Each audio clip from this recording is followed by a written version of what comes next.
Welcome to the breakdown where we break down all the messed up shit. Today we venture into a heavily requested Korean horror film, I Saw the Devil, where we see the sick game of an NIS agent named Kim Soo-yoon play with a very gruesome serial killer who killed his pregnant girlfriend. It's so far one of the craziest Asian films I ever seen. If you want to see what happens, including all the messed up parts, stay tuned for the breakdown.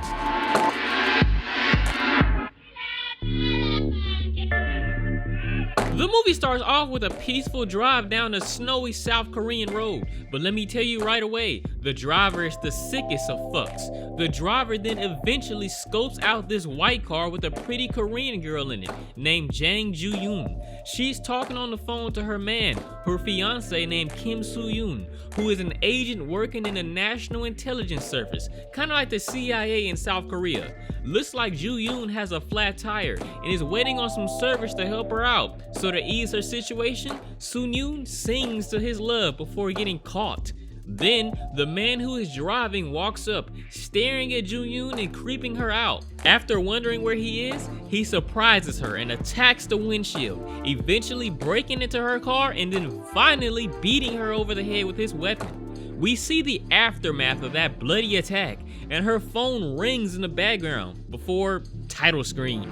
We then see her nude and covered up, but still alive. The killer, named Kung Chol, ties her so she can't move, and then picks up a thick-ass knife. Kung Chol says, since your skin's so soft, this will be easy. She says, don't kill me because I have a bun in the oven, a baby in my stomach.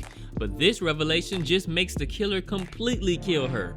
He completely chops her body parts off, and her ring gets lost. Looks like someone's gonna find it later. Regardless, the killer drags her remains away.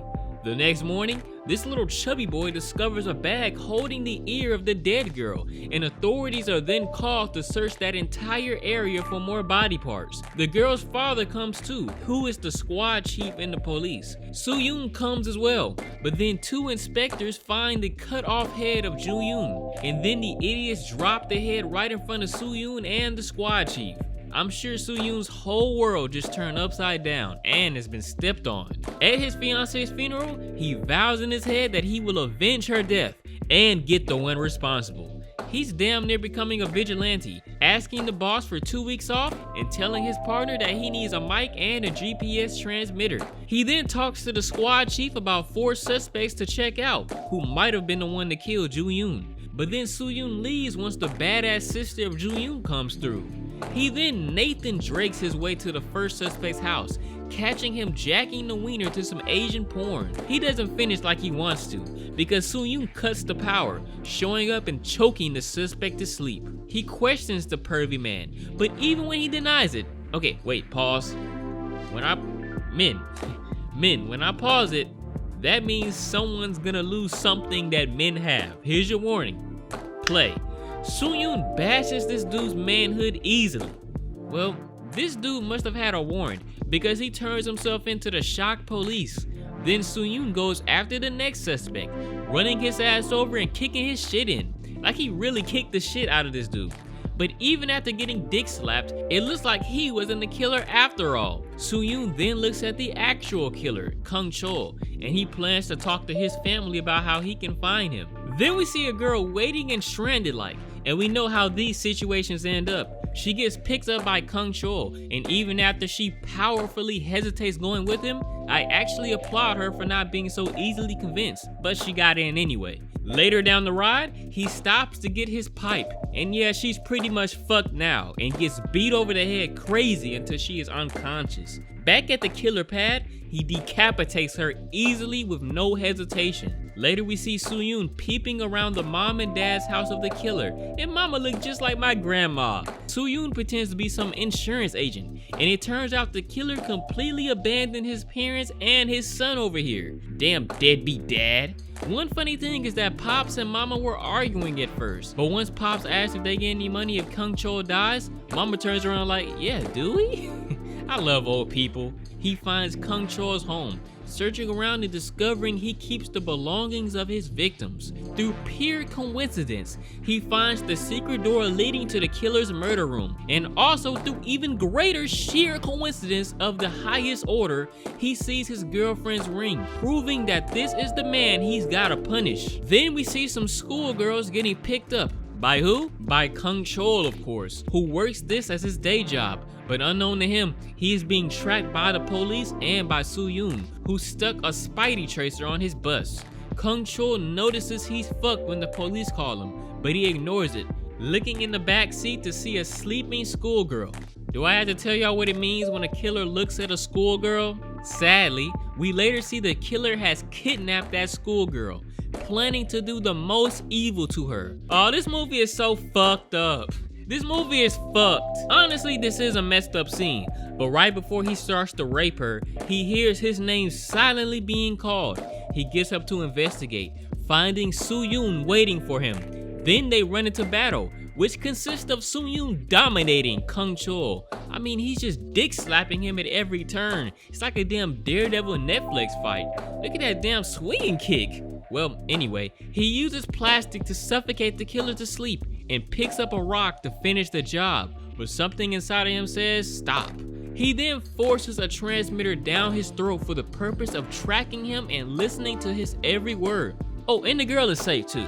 The killer later gets up feeling the aftermath of an ass whooping. He sees an envelope on his chest carrying money? What?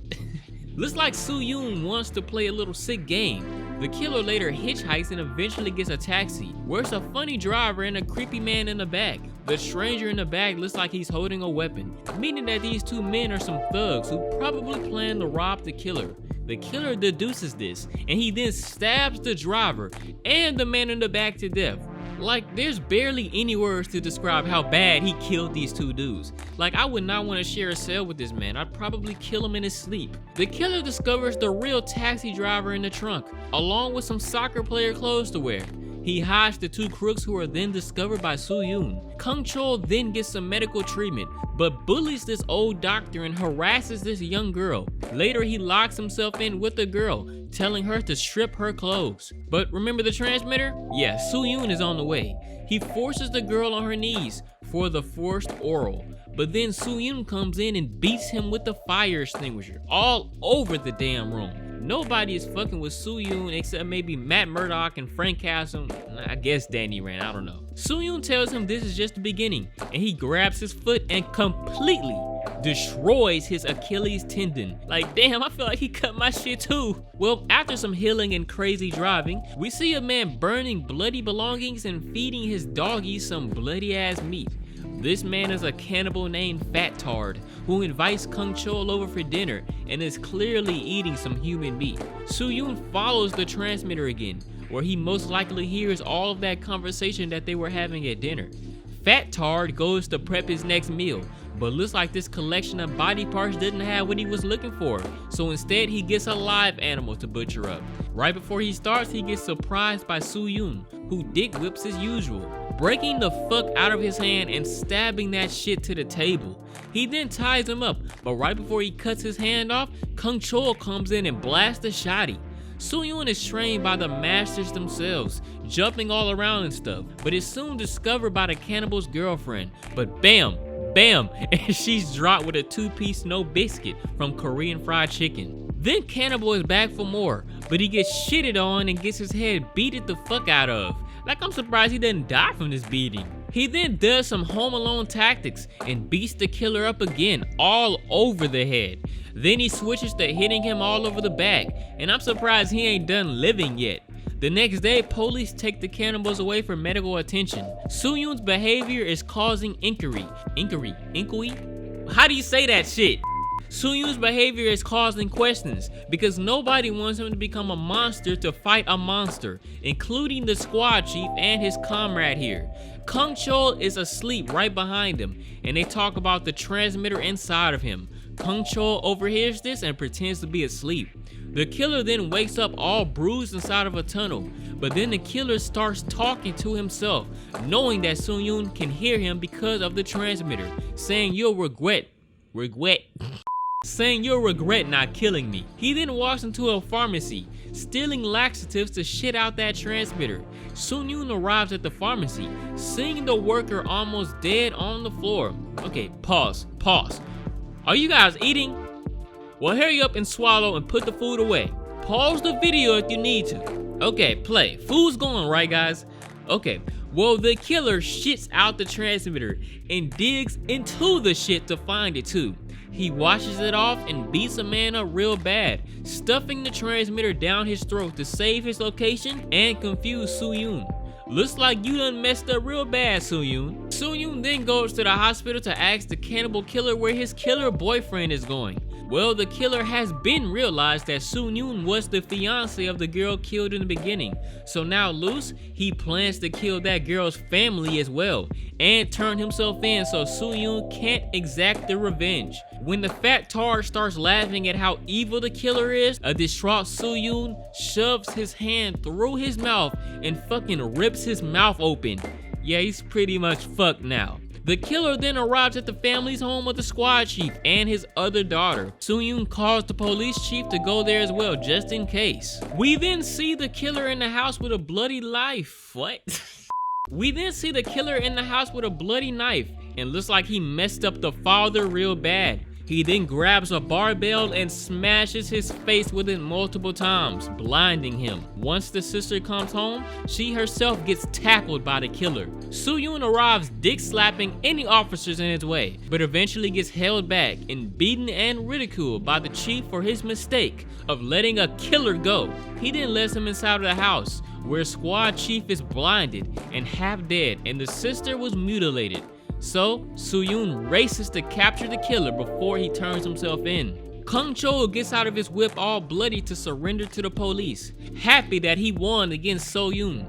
But speaking of Soo-yoon, he said fuck that noise and tears his door off, driving towards the killer and narrowly kidnaps him before the cops can get their hands on him. We then see Soo-yoon smoking a cigarette, looking kinda like the killer did when he killed his victims. He admits his mistake of underestimating the killer, but then lets his cigarette out all on his face. He then takes a screwdriver thingy and shoves it through his damn cheek, telling him I'll kill you once you experience the worst pain. Well, the killer says downright that there ain't nothing you can take from me. I don't care about no pain, so you already lost, Buster. Well, not yet actually, because Soo-yoon sets him up in a booby trap. The killer is right under a guillotine, which is only being held up by the killer's mouth strength, although it's connected to the door, so if anybody opens it, he's gonna be a bloody head on the floor. No, I wasn't trying to rhyme there, but you know how it goes. So who's gonna open it? No more than the killer's family, his mom, dad, and son. We also see a transmitter nearby, and Soo-yoon listens as he rambles about, but he also screams as best as he can to tell his family to not open the door. They don't understand him, and they pull the door open, which brings down the blade and cuts off his head, right in front of his child and his parents. The family reacts to the grisly death, and Soo-yoon takes off his headphones, walking away sobbing and also laughing manically.